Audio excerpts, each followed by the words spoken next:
Pagi anak-anak. Sebelum memulai pembelajaran hari ini, marilah kita bersama-sama berdoa dimulai.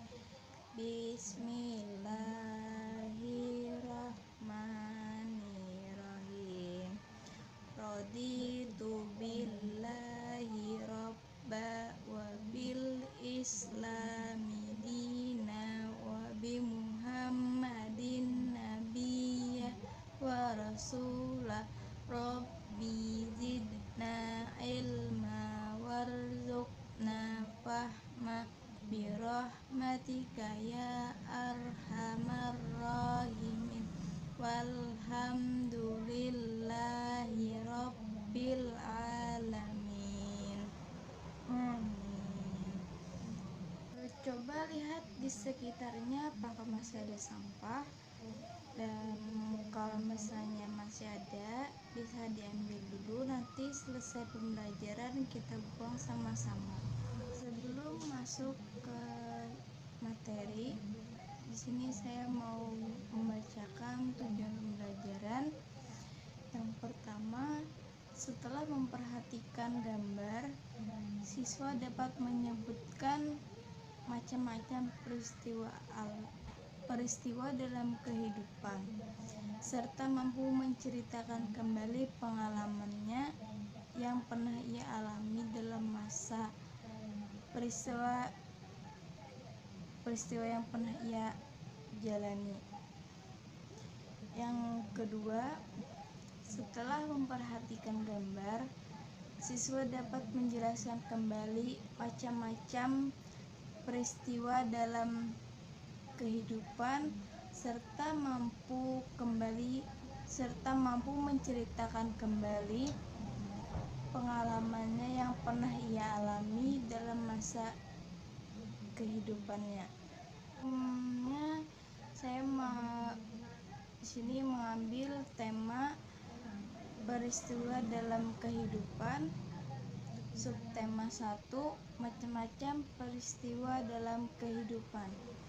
Ke sesi materi, di sini saya membacakan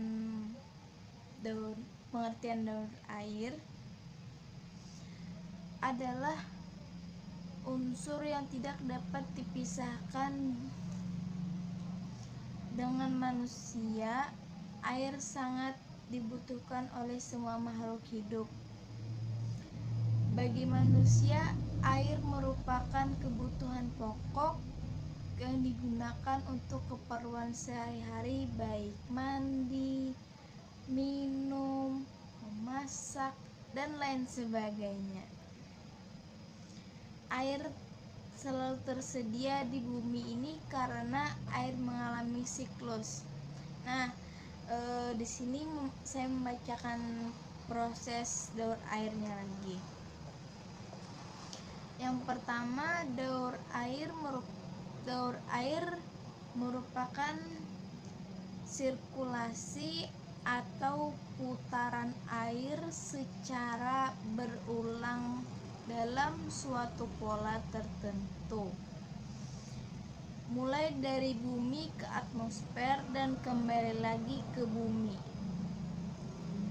Daur air ini terjadi melalui penguapan evaporasi, jatuhnya titik-titik air ke permukaan bumi,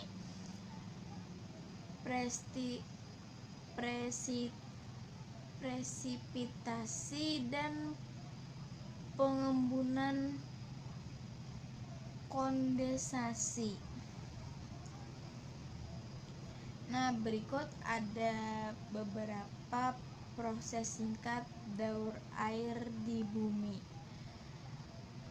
Yang A, air di permukaan bumi mengalami penguapan karena panas matahari.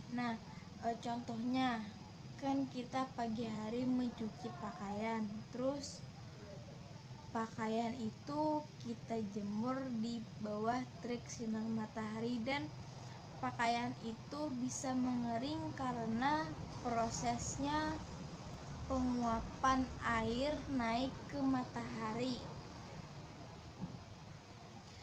Terus yang kedua, yang bagian B, uap air naik ke atas dan mengembun membentuk butiran air. Nah, itu contohnya seperti kita merebus air di pagi hari. Nah, uap air tersebut naik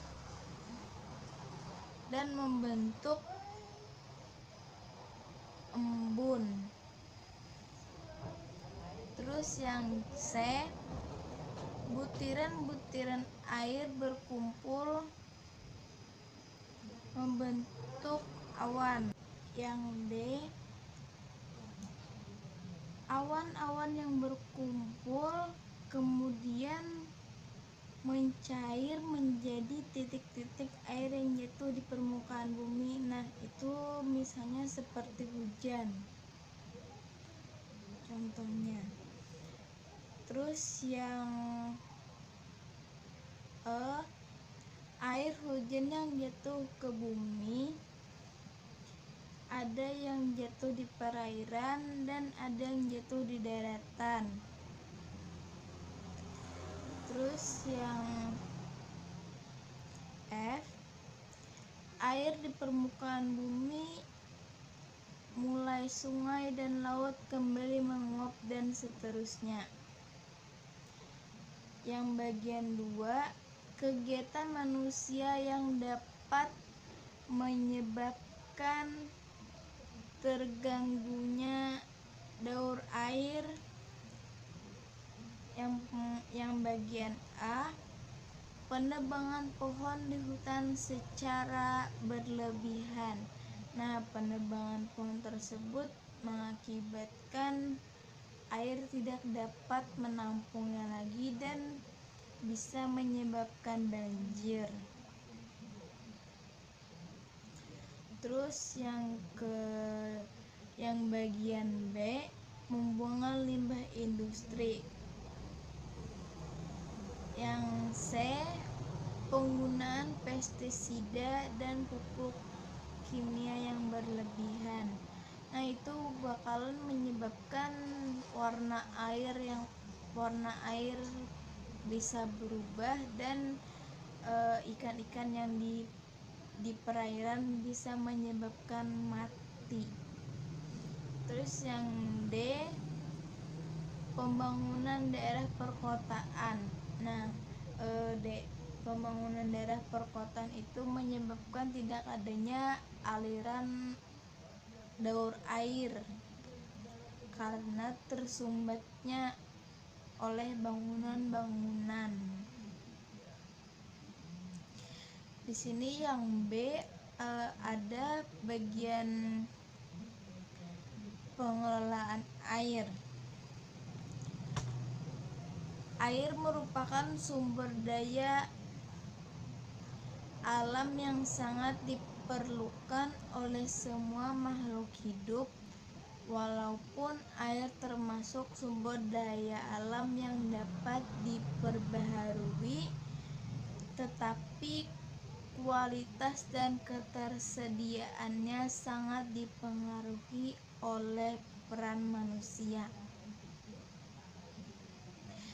baik di sekolah maupun di rumah. Ketersediaan air bersih sangatlah diperlukan dalam jumlah yang banyak.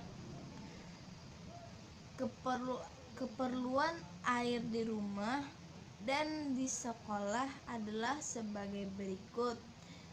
Ini yang pertama di bagian rumah.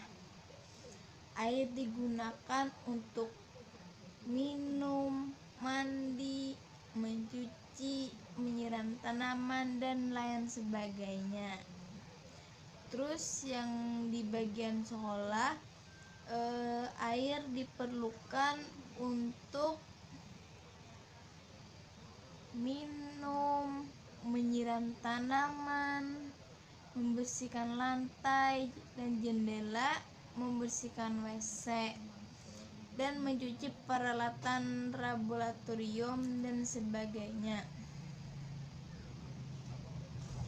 Karena air sangat penting maka kita harus memelihara sumber air agar tetap tersedia dan tidak tercemar. Beberapa langkah yang dapat kita kelola dalam sumber air. Yang pertama, memanfaatkan sumber air seefisien mungkin. Yang kedua, tidak membuang limbah ke sumber air.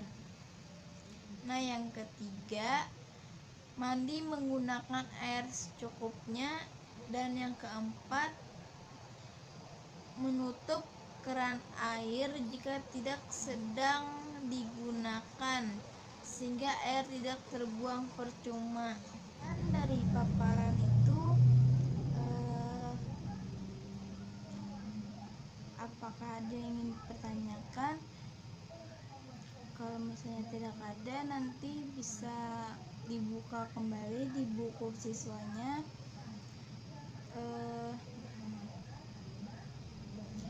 Demikian pembelajaran hari ini, semoga bermanfaat. Sebelum mengakhiri pembelajaran hari ini, marilah kita bersama-sama membacakan hamdalah. Alhamdulillahirabbil alamin. Tetap semangat belajar di rumahnya.